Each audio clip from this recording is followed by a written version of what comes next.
जगतवन्दिनि जग आनन्द श्री जानकी रघुवीर नयन चकोर चन्दिनी वल्लभा प्रिय प्राणकी तव कञ्ज पदम करन्द स्वादित योगी जन मन अलिकिये करिपान गिरत हियानहि निर्वाण सुख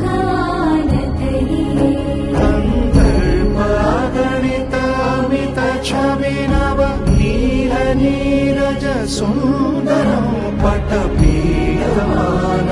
तडितरुचिशुचि नौमि जनकसुता